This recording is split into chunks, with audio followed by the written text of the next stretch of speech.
Thank you all for coming. It's extraordinary to see you all here. This is my first big event in London after just 2 weeks of the book being out. And so it's a thrill to be here. Thank you to the Conduit and thank you to How To Academy for organising this whole thing. I'd like to begin with this image here. There's a misconception that I grew up with and that many of you might have grown up with, that you can see the Great Wall of China from space. You can't, and even if you were to sit on the International Space Station and squint your eyes as hard as you could, you wouldn't be able to see a thing. And that's because there's only one wall in existence that you can see from space, and that is the India-Pakistan border over here. This wall is 3,000 kilometers long and stretches from the Arabian Sea through the plains of Punjab right up into the high Himalayas, just a few kilometers away from K2, the second tallest mountain in the world.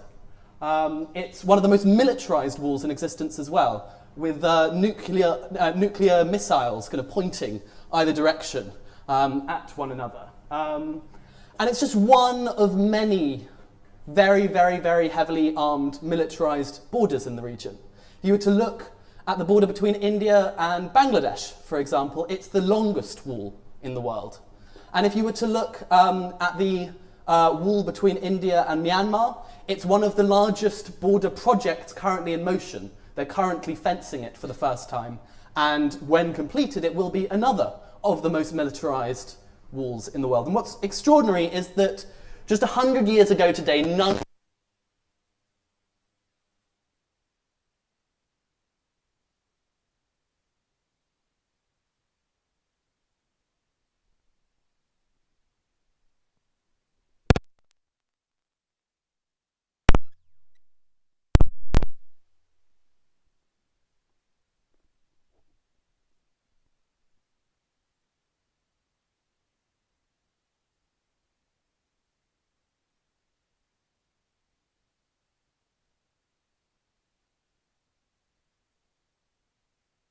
to Queen Victoria standing at its centre. This is the Victoria Memorial, and was built as a kind of, second Buckingham Palace almost. On the other side of the world, built from the same marble as the Taj Mahal to represent that the Brits had replaced the Mughal Empire as the primary empire in the region.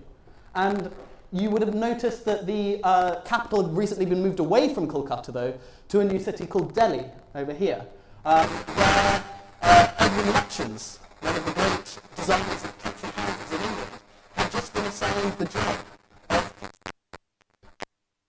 capital for the British Empire called New Delhi. When we walk around New Delhi today and we see Rashtrapati Bhavan, where the President of India lives, we rarely think of, the fact that this was built to be a symbol of British imperialism, like Rome to be built for eternity, was the line used. And so, 100 years ago, there was no sense that the British Empire, and indeed the British Raj, was going anywhere anytime soon. There was no sense that any of these borders that would later rupture through this landscape were about to emerge. So one of the things that I did when I was first researching this book was I was desperate to find newspaper archives about this hugely historic, in hindsight, moment that the Indian National Congress, India's largest political party, first declare its aim as complete national independence over here. And I went looking through all sorts of different newspapers. This is the Taunton Courier from Somerset, and was surprised to find that in almost all of them, this was a kind of minor story, sort of at the bottom right-hand corner of the newspaper, and that the big story of the day, of January 1st, 1928, was the fact that the British Empire was so confident that it was now trying to contact aliens. This is the BBC's first attempt to send radio waves into space to contact extraterrestrial life. Hello, all stars and nebulae, says the London Voice. A greeting to all friendly planets that circle with us on our everlasting tour. Do our waves reach you and other planets? And there's sadly no response, and there's a kind of awkward silence if you listen to the recording. So this is kind of where we are 100 years ago today. And what we often forget, I think, that when we talk about British India, is we kind of imagine modern India, as opposed to this kind of slapdash collection of territories acquired by the British East India Company that had been shoved together under imperial rule that became India. And so in 1928, 100 years ago, you had situations like this. This is a Yemeni Jewish woman who's trying to migrate to Jerusalem after the declaration of the Balfour Declaration. So after Palestine has been named to be a new Jewish homeland, she's trying to move there. But because of the fact that she's been born in modern-day Yemen, by virtue of that fact, she is an Indian, because everyone in South Yemen was an Indian by law. And so she has to go on an Indian Empire passport. If you look at the list of princely states, these are the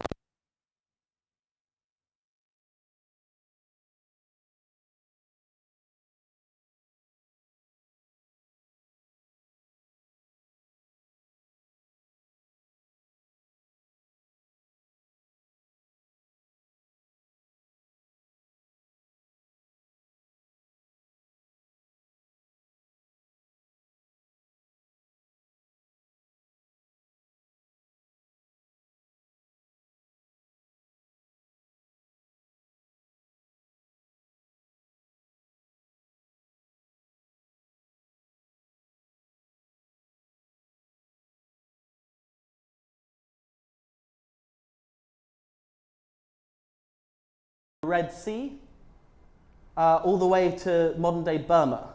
And you can see it at the old Raj Darbars. These are the great sort of moments of British pomp and ceremony to celebrate, the inauguration, the King and Queen's arrival in India in 1911.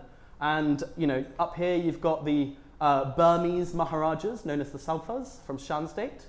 Over here you've got a lovely prince from what's now Pakistan. And over here, you've got the Nizam of Hyderabad, who was the foremost Indian ruler, followed by the princes of southeast of Yemen, the state called Kayati State, in what's now Yemen, but was then part of India. So it's a very unusual and unfamiliar map to us today. Not all of these places not all of the subjects in these places necessarily knew that they were necessarily considered part of India by the Brits. If they were living in the countryside, they would often be completely unfamiliar. And some of these areas, like Oman and Nepal, were only ever informally part of the Raj. They were, the Indian civil service worked there. They were guarded by the Indian army. They were offered Indian passports, and yet there was no legal document tying them to India whatsoever. It was completely just done by precedent. But nonetheless, this is what India was. And the story that I'm going to be telling you over the next 40 minutes or so is the story of how this one extraordinarily vast colony was carved out by 5 partitions into this map of modern South Asia and became, over just 50 years, 12 independent nation states. Everything from Yemen, Oman, the UAE, Qatar, Bahrain, Kuwait, Pakistan, India, Nepal, Bhutan, Bangladesh, and Myanmar. It's a much bigger story than we tend to realize, and one which has essentially shaped a quarter of the globe as we know it. Short of the population, sorry. So, this talk of partition, unusually, we're kind of unfamiliar with where it all began, and unusually it began in what was then the largest and the richest province of British India, which was Burma. If you went to, so I was in Yang, and this is the view that you've got in of the Sule Pagoda, this extraordinary Buddhist monument, and in the middle of downtown Rangoon, which was one of the great, the eastern capital of the Raj for about a century. Now, Rangoon, in the course of just a century, had become the kind of New York of its day. There's this extraordinary quote I found, which goes something along the lines of, until recently, New York was the largest immigration and emigration port in the world. Today it is Rangoon. So it's because of the modern day Burmese government's kind of, disappearance from the world stage and move inwards turning into one of the worst civil wars and kind of awful economies in the globe, we've kind of forgotten how central it was to 20th century economy.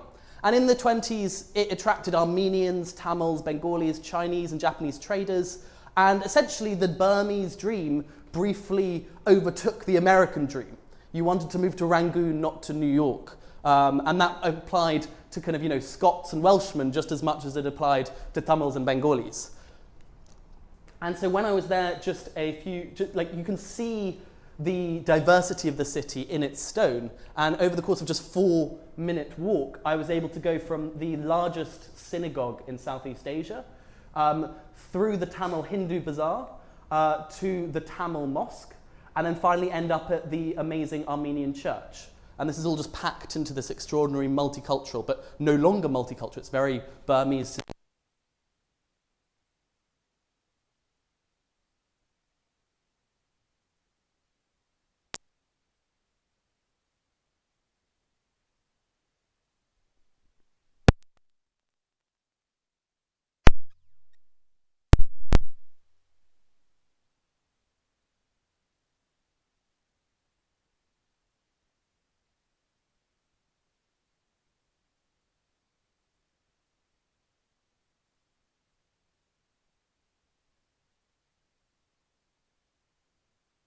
Parallels in the way that the terminology, they talk about kind of, should we separate from this economic union, which was how the Raj was conceived, because no one was talking about independence. They were talking about whether they should remain part of this thing called the Raj or become a separate colony.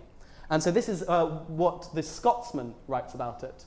The attitude towards the separation question is indeed one which strikes deep into the very existence of India itself as an entity.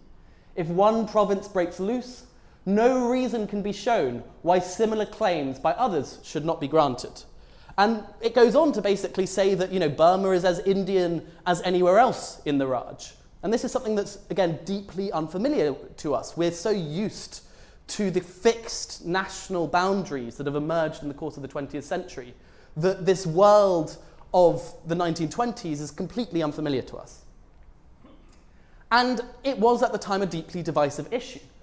You have Burma's most important Buddhist monk and largest politician, Mahatma Ottama, who was an acolyte of Gandhi's, who spends the entire second half of his career basically campaigning for Burma to be recognized as India's eastern half. And he says Burma's demand is for her rightful place as an honored and equal partner in the coming All-India Federation.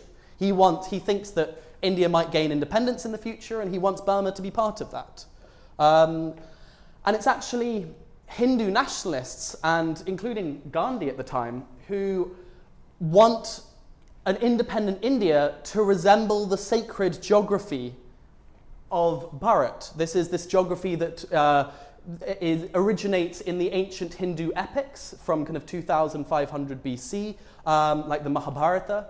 And this talks about the sacred kind of region that extends more or less over modern-day Pakistan, India, and Bangladesh, but not as far east as Burma and not as far west as the Arabian Peninsula. And so Gandhi explicitly says Burma should not be part of an independent India because it is not part of Bharat, is the words that he uses. And so a lot of stuff happens, and you can read more about that in the book. But on April Fool's Day, 1937, after a huge amount of campaigning, Burma is separated, and these are the stamps that are issued that day, the first partition of India, that's almost completely forgotten in the subcontinent today, but more or less lays the foundations for absolutely everything that's about to follow. And so here you can see a crack dividing the Taj Mahal from the pagoda that we just saw earlier. And I think this, in particular, this wall that separates the people of India and Burma is quite a telling metaphor for what's about to follow. Because in the wake of this separation, a series of xenophobic politicians take over in Burma and basically begin campaigning for the expulsion of the entire Indian community and want to basically turn Burma into an ethno-state. This guy, U Saw, is the guy, for example, who will first define the Rohingya population as non-indigenous and worthy of expulsion from the country. And it gets so bad that during World War II, when the Japanese begin to sweep through Southeast Asia and begin to, basically aiming to take out the Raj, which is the bastion of British rule in Asia. The Brits flee Burma. The Brits don't have the capacity to control it. They retreat to what's now India, and essentially the Japanese march through into Rangoon. And in the course of just the next 9 months, fearing what life will look like under a Burmese rather than British government, 366,000 Indians begin fleeing through the jungles back for Burma. And so this is a photograph that I found in North London, in the attic of my friend Sanveer, whose family was one amongst 366,000 families to make this migration.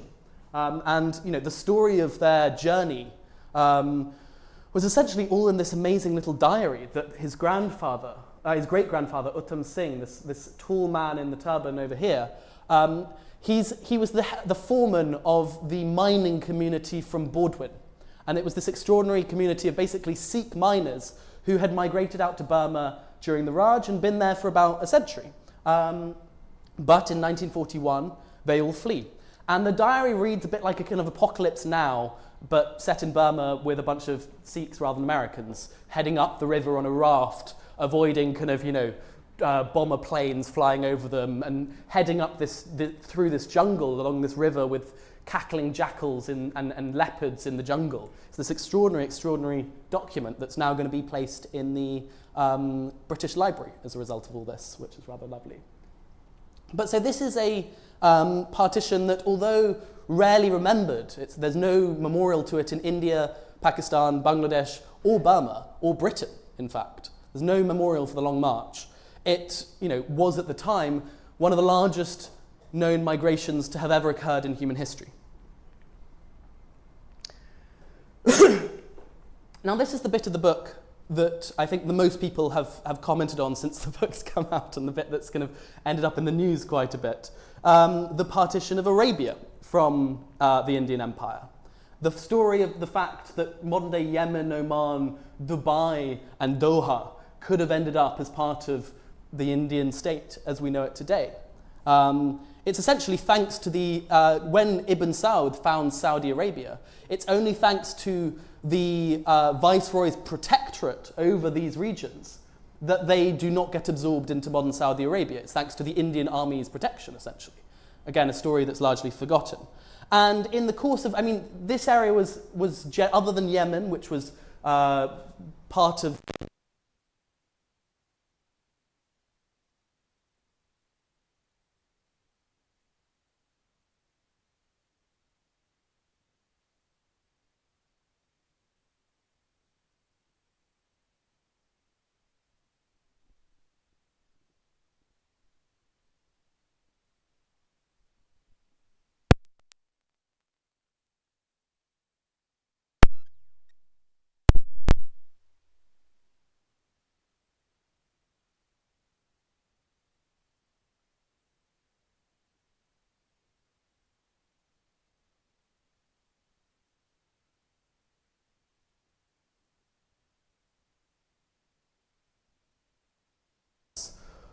this whole region to the future Indian government and is turned down.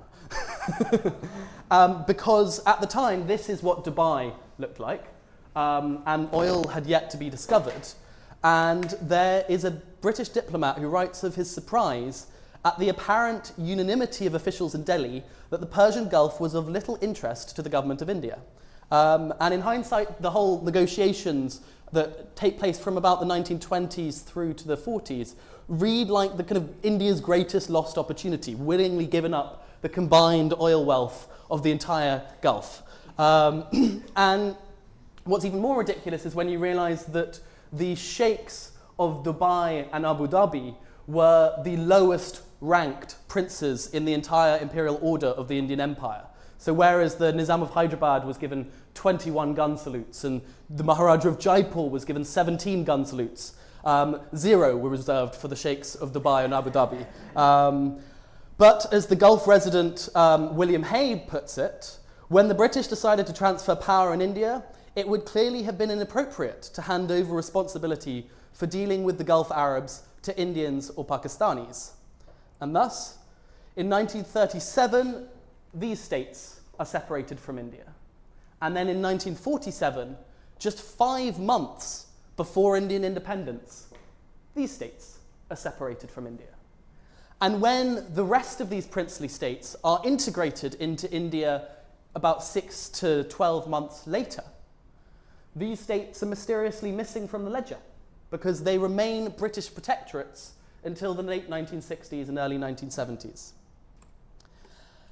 And you get several interesting legacies of this. I mean, by and large, again, it's the least studied, least spoken about bit of this story. But you get, with the rise of Arab nationalism in the Gulf and in Yemen, in the Arabian Peninsula, a lot of these stories have been forgotten. But if you go to Oman today, you'll notice that there is a Hindu sheikh, the sheikh of a certain Banya community, which is the Hindu trader caste. And they are now recognized as an indigenous Omani tribe.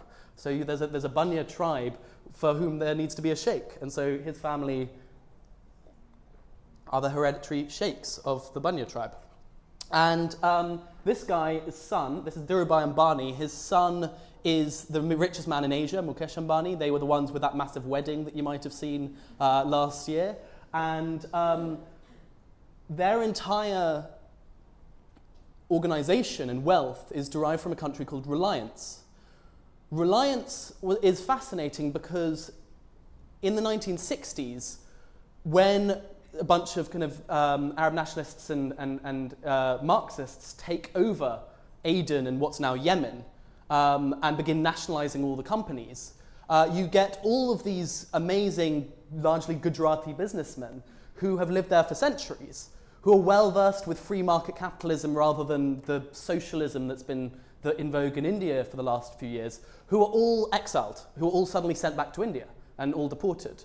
And Ambani, who worked there in the 50s, basically hires the lot of them. And the entire first generation of Reliance are free market capitalists who are of Adani origin, who are exiled from Arabia, but are a remnant of basically when this region was part of the Raj. And it's this fascinating legacy.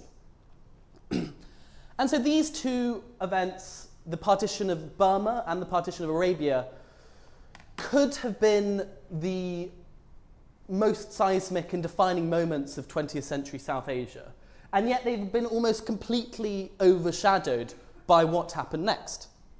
The creation of Pakistan out of the Muslim majority districts of the Raj in the northwest and in the east would be the central moment in South Asian history, and it continues to define how about a quarter of the world perceives their past, present, and future. The story of the origins of the idea of a separate Muslim nation, you can trace it back forever, and there's endless arguing. But essentially, the story is that in the aftermath of World War II, as the British begin pulling out of the Raj, they're broke.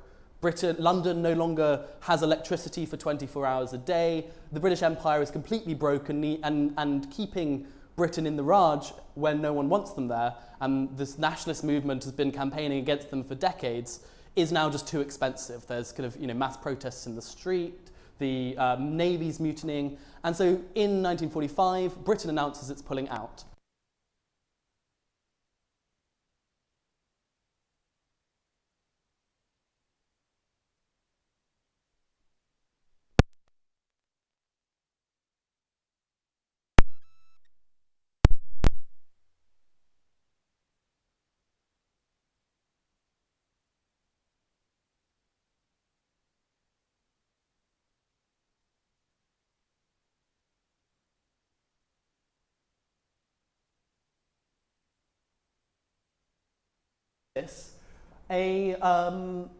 A Cambridge college student called Rematali Chaudhry begins demanding that basically the Muslim majority regions be separated off, because if they remain part of the Raj, then they will always remain at the whim of the even larger Hindu community, who largely resides here in the centre. And he explicitly refers to the partition of Burma as precedent. He says, whilst Burma is being separated from Hindustan, it remains a mystery to us why Pakistan, which he uses as an anagram of the provinces he wants to be part of the state, Punjab, Afghan areas, Kashmir and Balochistan, that's where the word Pakistan comes from. It remains a mystery to us why Pakistan is remain to be forced into the Indian Federation. So this is his first image of Pakistan. As you can see, it's a bit different from the Pakistan that emerged. And this is a thing to remember throughout the next section of this talk, is the fact that at no point until the day of independence did anyone know where Pakistan would be and what it would look like. All these people that you talk to would talk about, it never entered our minds that Delhi would not be part of Pakistan. Many people, right until the end, thought that the whole of central India would be part of Pakistan. But in 1946, the question over who is going to take over from the British turns violent in the streets of Kolkata. And again, it's too complicated to go into the reasons right now. You'll have to read the book. But this is from Direct Action Day, which is the first of many Hindu-Muslim riots that begin to sweep across India. And I think we often look back on this thing, and many books talk about how Hindu-Muslim riots were endemic, and they weren't. This is essentially the first one, and it happened exactly a year before independence. But by June 1947, things are so chaotic that the new viceroy, whose name is Mountbatten, many of you will have heard of him, he is put in charge with getting Britain out in a matter of months, no matter the cost. And so he finally concedes to the idea of Pakistan and dividing India and handing over power to two separate countries. But again, even in the wake of this, it remains unclear where Pakistan is going to be. This is a map from July 1947, 1 month before independence. And as you can see, it's completely unclear whether Bengal is going to be part of it. Is Punjab, is Delhi, which is over here in this white bit. Balochistan and the northwest frontier might become part of it, who knows? This I think gives you a sense of the confusion about what people were actually doing. And so begins the craziest kind of bureaucratic exercise ever carried out by humans, full stop.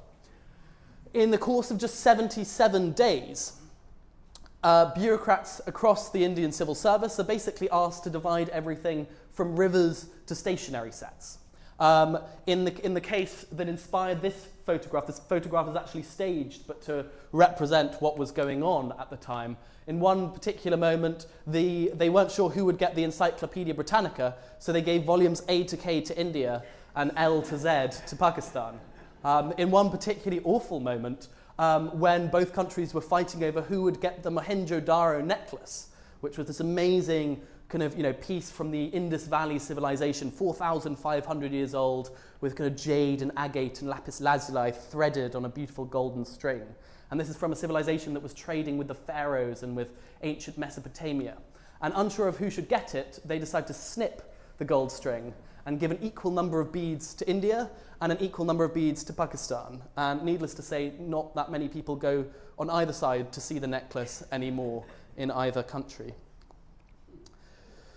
The more crucial thing is the fact that with no sense of where a border is going to be, it's often forgotten that the border is actually only announced 3 days after independence.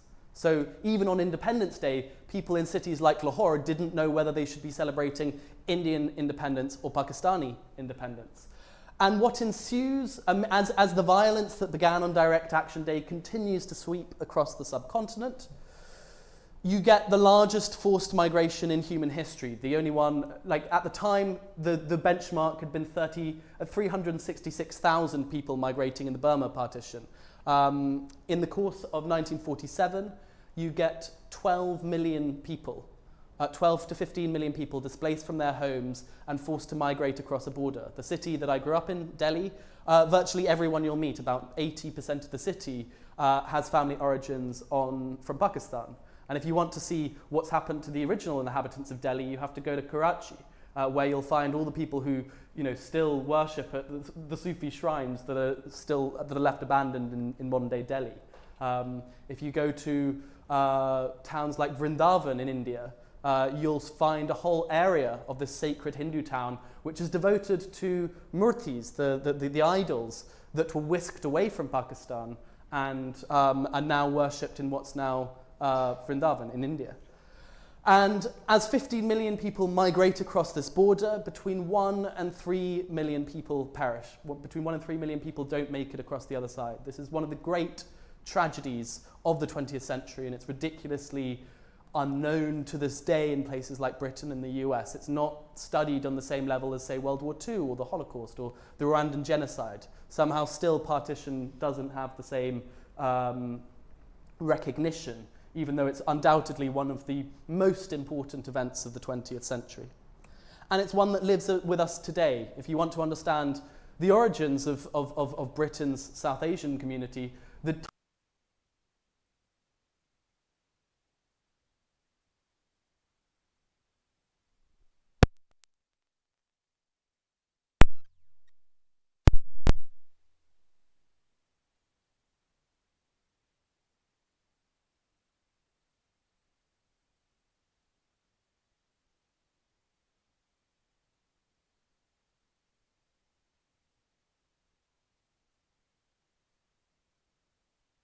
situated people from Andhra Pradesh or Telugu speakers, where there's a far smaller community in modern day Britain. So yeah. So the fourth partition of my 5 partitions is the partition of princely India, because we often forget that Cyril Radcliffe, the man who was eventually tasked with dividing India and Pakistan, was only tasked with dividing British India. And if you look at maps of India and Pakistan on the day of independence, this is what they look like. It wasn't just 2 countries that gained independence on 15th August 1947 at the stroke of midnight. It was in fact something like 568, because every single one of these princely states also gained independence that day. And 80% of the modern India-Pakistan border was determined by certain princes choosing which state to accede to. So in the case of the India-Pakistan border, it was 7 princes in this region who chose to join India or Pakistan. And likewise, these states helped determine the border of modern-day Bangladesh. These were some of the princes who, looking rather fabulous in all of their incredible outfits. I particularly like this guy. I think his cloak is really nice. I think he's the Maharaja Baroda. And I think the hat is particularly dashing. So we tend, if you go to read a textbook in Delhi today, the story that you tend to get is, the Muslim states joined Pakistan and the Hindu states wanted to join India. And one of the bizarre things researching this book and interviewing old old nobility from all these states is basically none of the states did that. Not a single state, with the one exception of Bikaner, which was up here, actually wanted to join the state whose religion it was. They all wanted to see what they could bargain for. And so Jodhpur, if you've ever been to the beautiful blue city of Jodhpur in Rajasthan, spent about 3 months negotiating with the government of Pakistan whether it should join Pakistan. Likewise, Jaisalmer, the beautiful sandy city over there. Bhavalpur, which is now part of Pakistan, spent months negotiating with India whether it should join India. But by and large, there are only 3 major states which continue, whose negotiations went horribly wrong and creating conflicts that bleed into the present day. And the first one is Hyderabad, depicted here. This is one of the beautiful Qutb Shahi tombs. And Hyderabad wanted to remain independent. It thought that it was something like had an economy larger than 20 UN nation states and was larger than France, so why shouldn't it remain independent? And it was not that unreasonable a request, given that the Indian government had only just a few months earlier recognized that as border states, Nepal and Bhutan were allowed to remain independent. But ultimately, long story short, the Nizam, in order to bolster his claims for independence, begins leaning more on a Muslim paramilitary group called the Razakars, who begin terrorizing the countryside. At the same time, you get a communist uprising against the Nizams, And the Indian army eventually goes in to basically, in what's known as the police action, but which is essentially a military annexation. And what's extraordinary is that in the course of this conflict, 3 times more refugees are generated in this one conflict than are generated in the Palestinian Nakba that occurs the same year. So it's this extraordinary but often forgotten kind of moment that I think if you go to modern-day Karachi, you can again meet a huge proportion of, Hyderabad's old population. Another conflict that continues to bleed into the present day is Balochistan. That conflict originates because the state of Kalat, which was basically modern-day Balochistan, it had a parliament. And the parliament decreed that they were going to remain independent, that they didn't want to join Pakistan. But the king, the Khan, is essentially pressured into joining Pakistan. And there's a big push and pull, whose word? Should it be the king's or the parliament's? And the parliament never signs up to becoming part of Pakistan. And the insurgency that you see today that continues right into the present has its origins in this moment.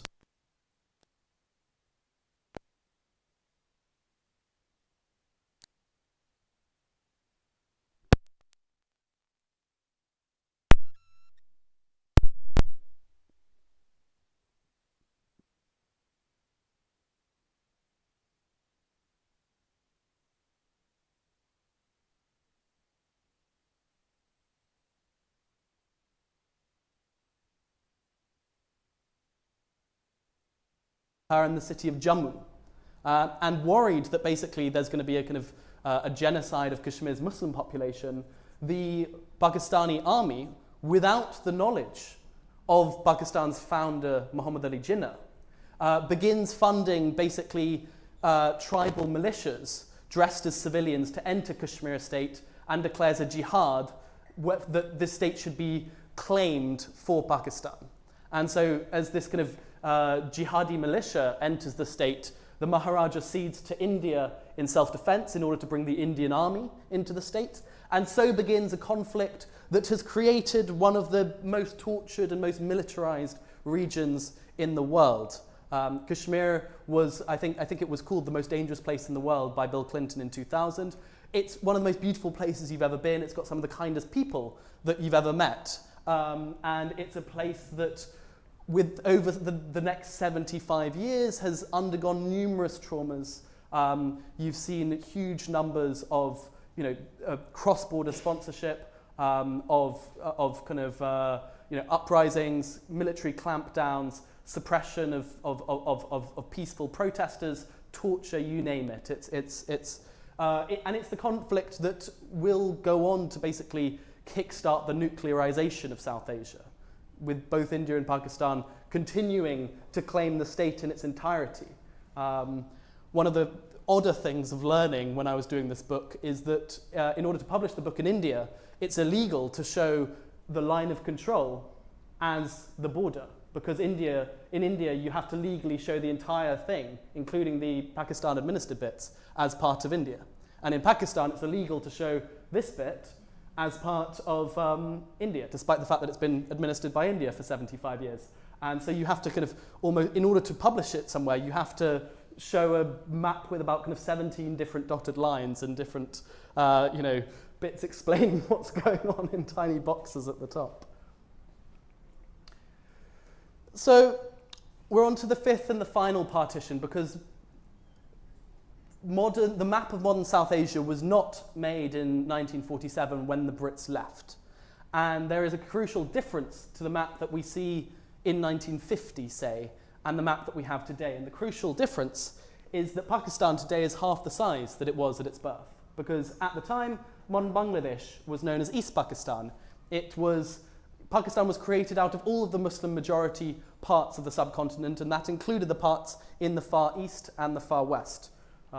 Here, this is a map from the 1950s, and rather fascinatingly, it shows a large amount of Gujarat, modern-day India, as part of Pakistan, because the Muslim Nawab desperately tried to join India and failed, because the Indian army went in.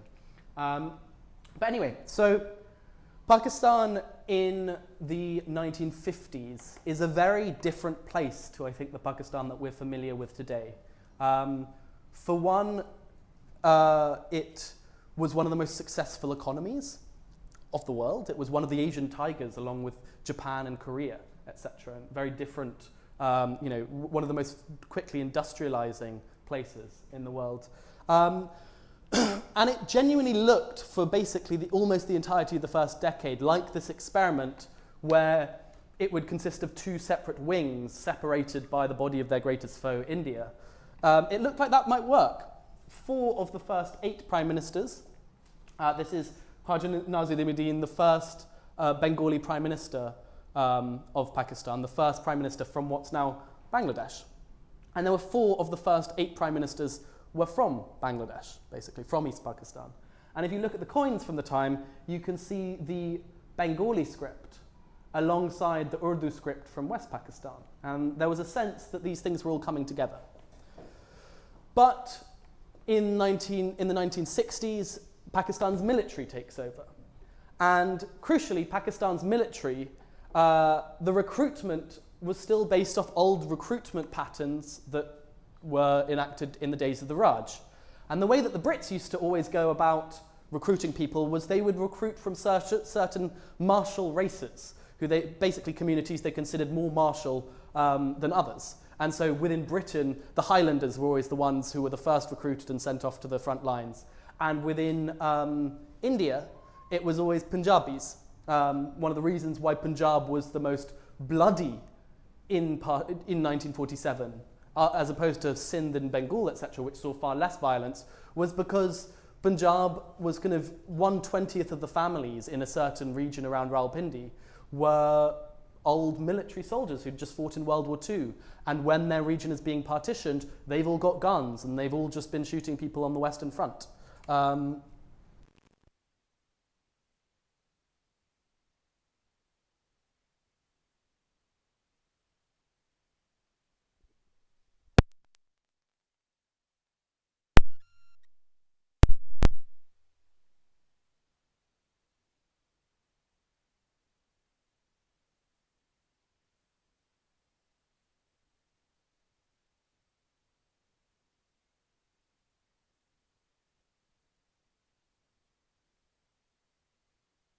Pakistan with the word lice. And this kind of gives you a sense of how East Pakistanis were perceived increasingly in Pakistan.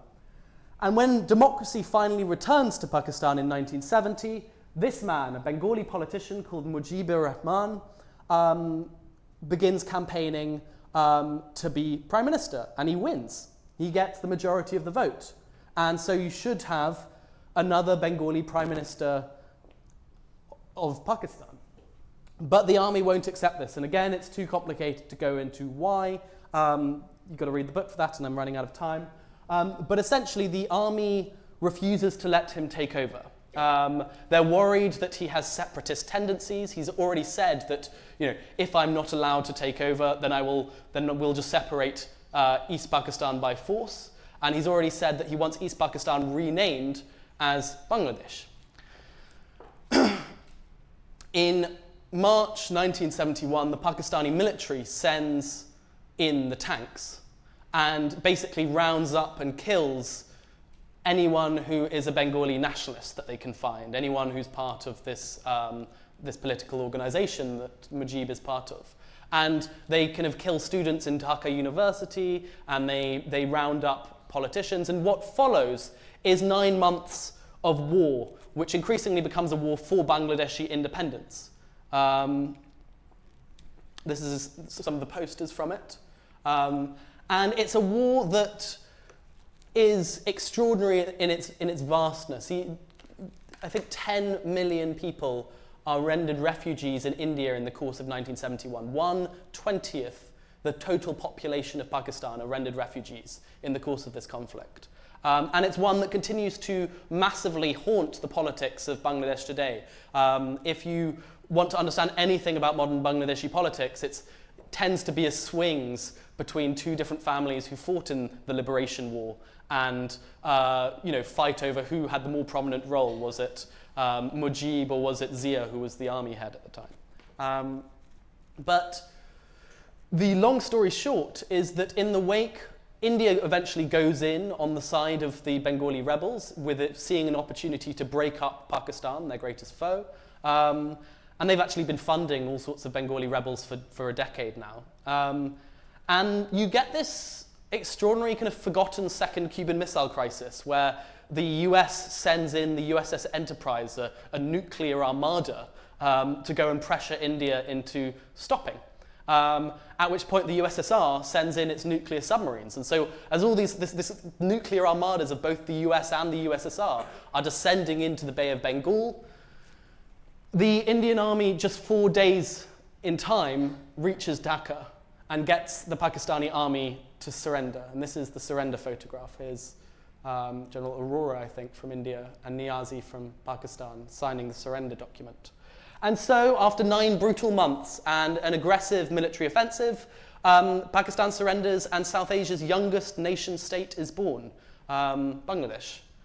And so, on this day, in December 1971, what had been a single massive British colony called the Raj had become 12 separate nation states.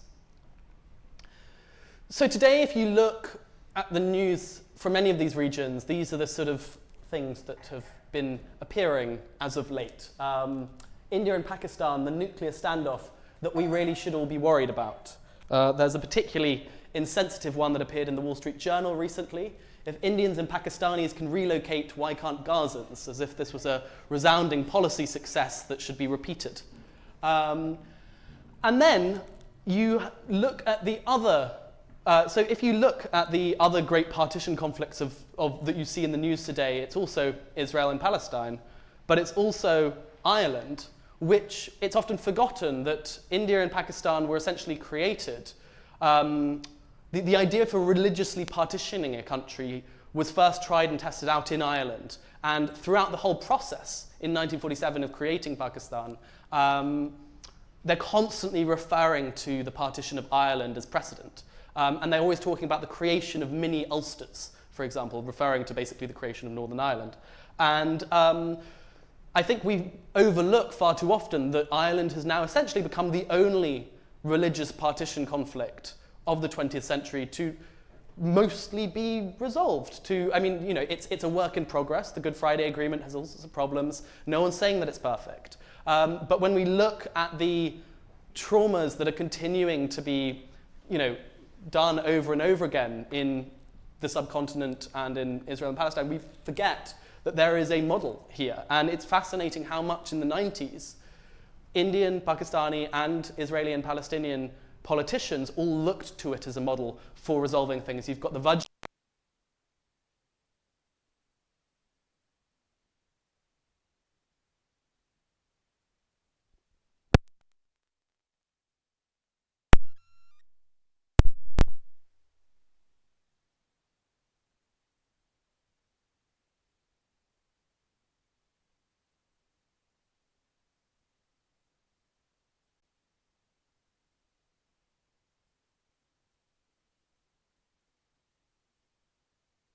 Dual citizens of both countries. And it's probably, when you talk to people in both armies, in India and Pakistan, they all basically talk about it as the closest they've ever come to resolving it, and it came within a hair's breadth of succeeding.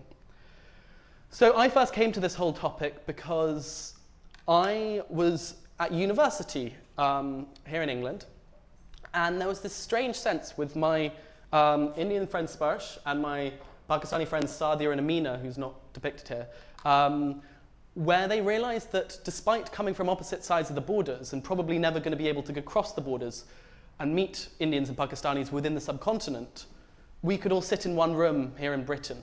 It's easier for an Indian and a Pakistani to meet in the country of their former colonizer than it is to meet in their homeland. And there was this other strange realization that Sparsh had always wanted to go and visit his ancestral home in what's now Pakistan, but he couldn't. And yet it was just an hour away from Amina's old place. It wasn't lost. You often hear about these places being lost to you, but they're not lost, they still exist. They're just on the other side of this border. And we realized that we could reconnect people across this border using the kind of virtual technology that's available to us. And so I'm going to just quickly end this presentation with a video of what we were doing.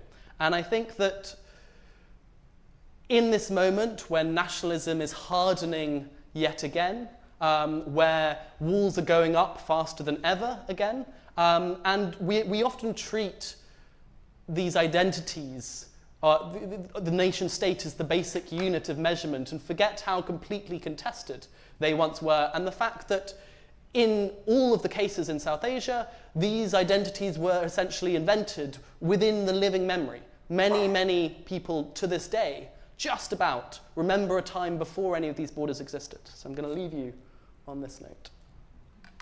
This is your 90th birthday gift.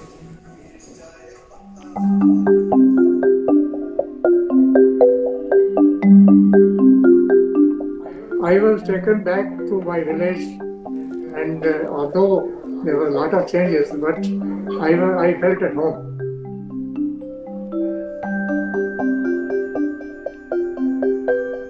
I was born in village Rukna.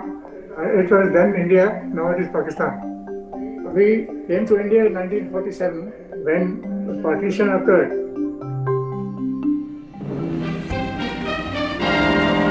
Dateline India, August 15th, 1947. In a moment, the story.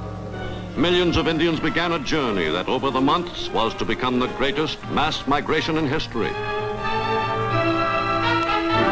Hindus and Sikhs who had been living in Pakistan moved laboriously toward the east and the safety of India, while other millions of Muslims headed in the opposite direction, hoping to reach Pakistan before marauding bands of enemies would slay them and their families.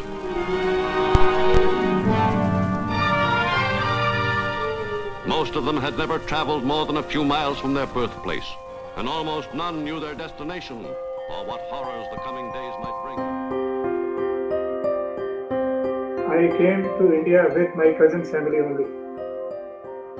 We left everything there and gave the keys to our neighbor with the confidence that we will come back. Now it is almost 72, 73 years that I left my village.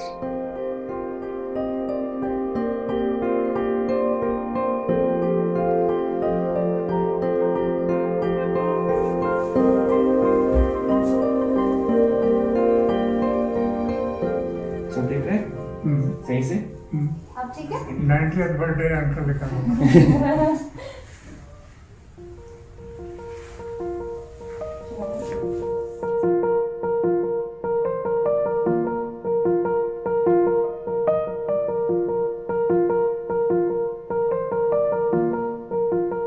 It was as if I was moving around in village and in front of my school or in front of the pond.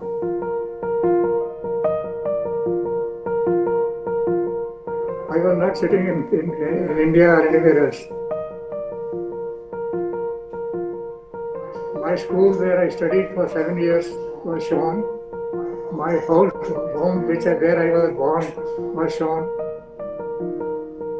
The village has expanded double the size, and where there used to be jungle, there is all population now.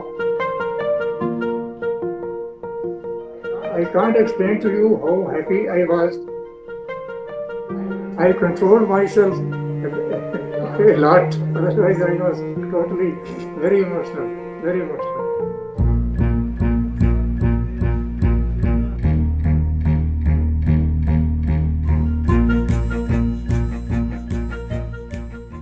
Okay, thank you all.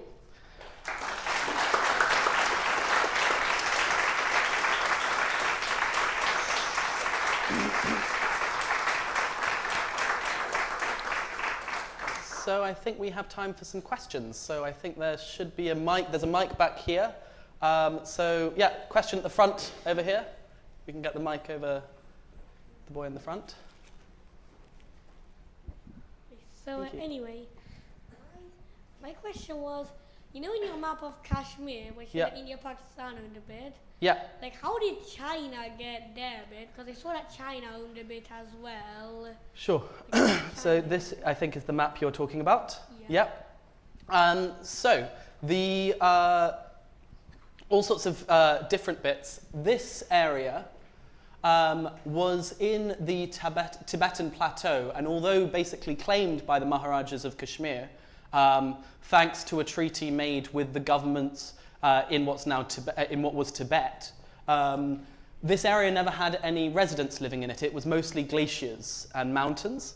And in the 1960s, the Chinese government basically just began building a road through the region and claimed it by basically claiming that the treaty that had given it to the Maharaja of Kashmir had never been signed by the Chinese government. It had only been signed by Tibetan officials who weren't under the Chinese governor's authority to do so. And then there's this bit, second bit, so this region China just kind of claimed, and this region was given by Pakistan because there was a border dispute.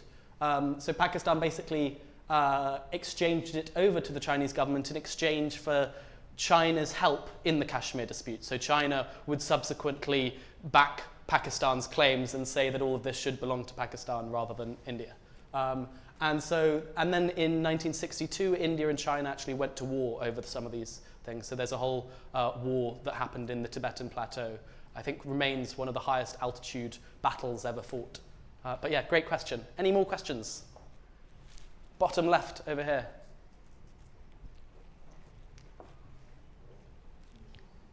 Hi, Sam. Hi. Thank you. This was absolutely amazing. So I'm just listening to Empire on a podcast, which is brilliantly hosted by your dad, and I'm a great fan. And I heard of your Project Dastaan through the Empire podcast. And what I wanted to know was, with all the continuing tensions between the two countries, how well was it received, and how did you overcome all the bureaucracy and the red tape to be able to manage that absolutely brilliant thing that you've done? Thank you. So it was remarkably easy. I think we were all very much prepared to be stopped in our tracks. The key thing was, once we'd established a relationship with two museums, one in India, one in Pakistan, so we established a relationship with the Museum of National History in Lahore and the Partition Museum in Amritsar.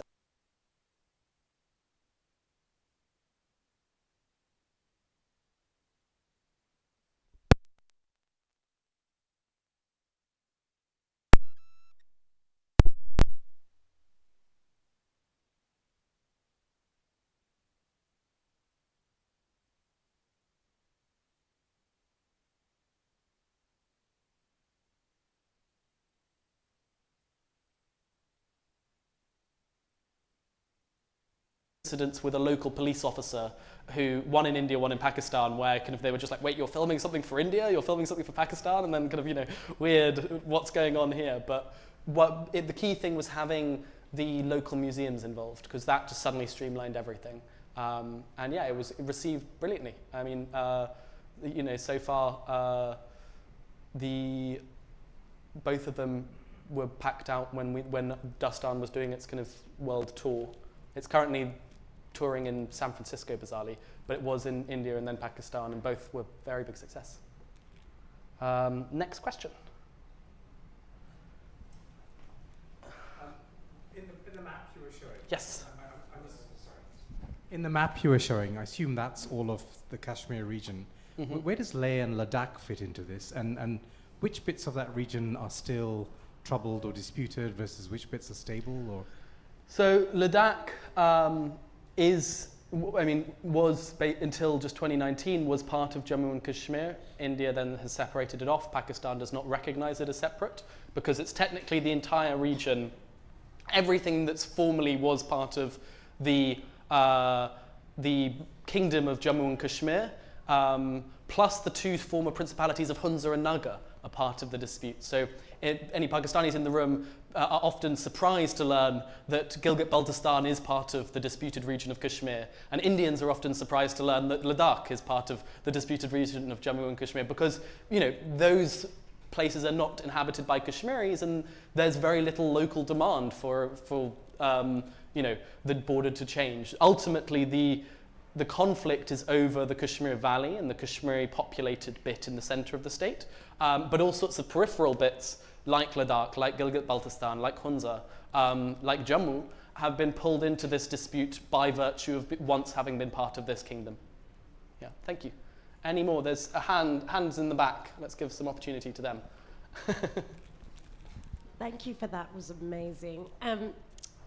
I just was wondering, in your book, do you express opinions about all these partitions, or is it a historical account?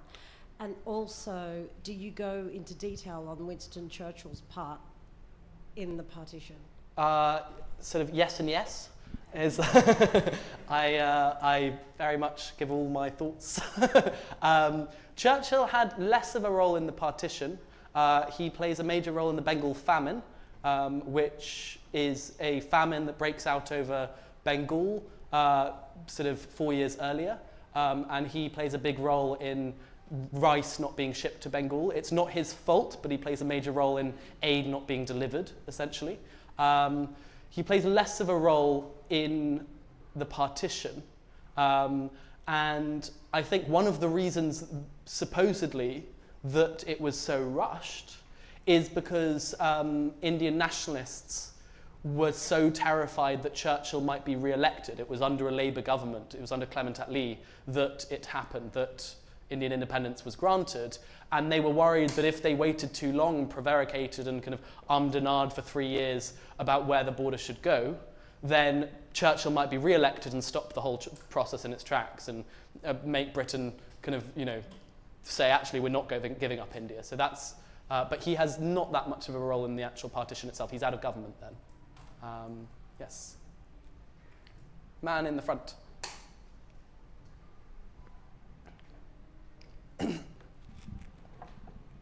It's the second row, sorry.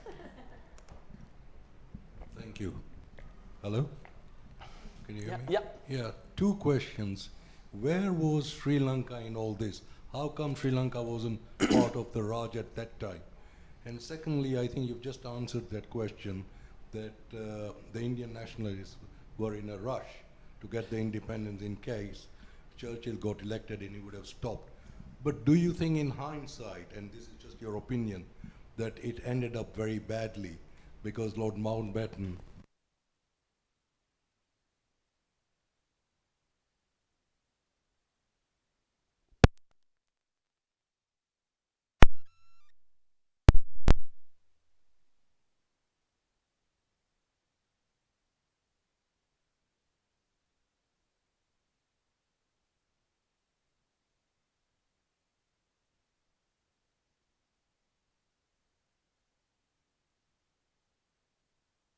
will never know. The entire intelligence machinery of the Raj had been handed over to a guy called Sardar Patel, who was the Indian Home Minister. And he blocked Mountbatten's access to intelligence for the entirety of his viceroyalty, even though that was never revealed to the public until a decade ago. It was kept secret that the last viceroy of India had his entire viceroyalty without access to a single bit of intelligence. So all of the intelligence of the Raj was going to the Congress at the time. And so he kind of wants to cut and run because he doesn't even know what's going on around him. And that's a crucial reason as well. Now the question about Sri Lanka. So this is always what people ask because it makes no sense that India in the 1920s included Yemen but not Sri Lanka, but that is the case. So Ceylon, as it was then known, was basically conquered by the East India Company in the 18th century, like the rest of what became the Raj. But crucially, I think it's in 1798, it gets separated off and made into a separate crown colony. So it's just like kind of, Nigeria or South Africa, it's a separate colony as part of the British Empire. So by the time that the East India Company is nationalized, the Raj becomes a thing, a quarter of the world fall under a single colony. Sri Lanka is already a separate colony. A bit like, and actually at the moment of the Raj's creation, all of the East India Company's other possessions were also briefly part of India. So that includes bizarrely Somaliland, Singapore, Malaya, and Hong Kong. But that is only the case for about a year because they're then basically separated off and made into separate colonies within that first year of kind of the creation of the Raj. Whereas Sri Lanka, that had happened to about 60 years earlier already. And that was to do with a separate tea economy. And I think the whole thing about tea growing was sufficient enough of a reason to keep it separate for imperial purposes. But yeah, thank you for that. Any more questions? Yeah. This man over here, and then who's that? Thank you for a fascinating talk. As time continues to pass, do you think there will be any change in Britain's legacy, if you like, of their role in partition and the other actors involved as well? So, this is actually fascinating because I think one is already underway, is my take. When I started Project Dastaan in 2018, there was still no textbooks about partition or indeed the Raj in Key Stage 3 GCSE, and none of my generation had gone through it. So we were giving all these talks about trying to get it into the curriculum. It now is, and that's happened within the last 5 years, in the wake of all the kind of George Floyd, Black Lives Matter, and in the wake of all sorts of conversations. I mean, I was part of a lobby called the Partition Education Group that's been lobbying about this since 2015, but it's now kind of happened. It's still an optional module, but huge numbers of schools have picked it up willingly. And I think everyone's been rather surprised at the extent to which it is now being talked about. I think likewise, Stanford, we were working with to get teacher curriculum guides created for the US, and because they're planning to do a similar thing and trying to integrate it into the US education system. So I think there's a huge amount still to go, but in the time since I've been working on this, it went from basically something completely not spoken about to a Doctor Who episode being based on partition, which I thought was a huge cultural moment in a sort of strange kind of way. Like we've had him go off to Pompeii and all this kind of stuff, and now he's in Punjab. Any more questions? Yes, at the back. Okay. Oh, I think we've got 1 minute left. One more. Okay, front. And then we can come up to me, I'll be signing books and stuff. So.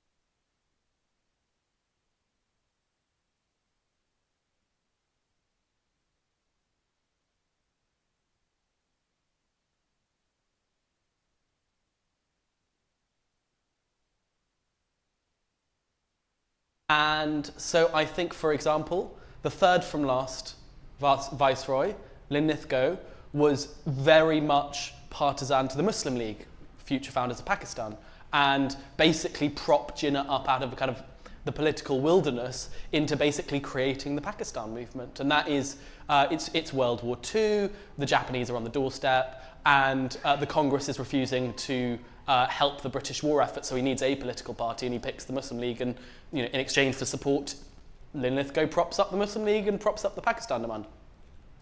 The second of the last three viceroys, Wavell, is pretty even-handed and isn't particularly pro-Muslim League or pro-Congress. Mountbatten, the last one, is undoubtedly pro-Congress and kind of absolutely hates Jinnah. He tries with Jinnah, but he writes constantly in his letters that Jinnah's a frigid man and that they have absolutely nothing in common.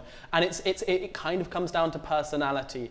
I don't think that there was ever a, like imperial British preference one way or the other, but you can definitely say individual viceroys and who made incredible decisions. There are whole bits of modern day India that should have gone to Pakistan.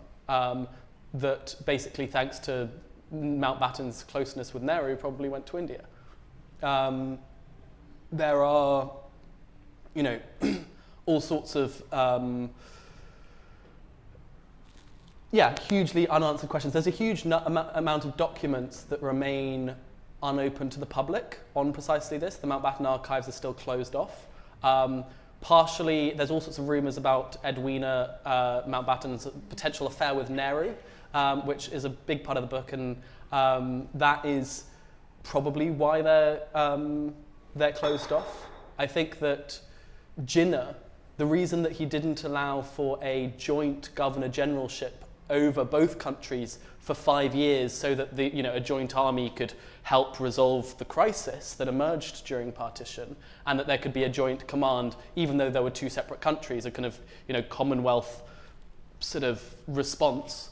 The reason that didn't happen was explicitly because he thought that Nehru's close relationship with Edwina Mountbatten had shown that Mountbatten was partial,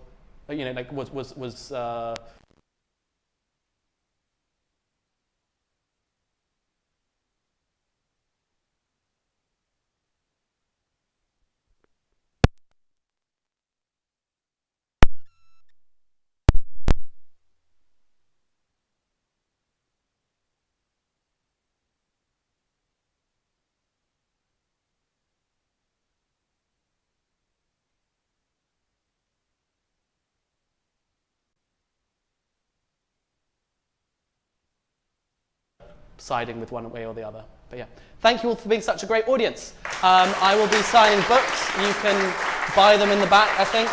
That's what it looks like. And otherwise, please do follow my Substack to keep up with my newsletter. And yeah, thank you for coming.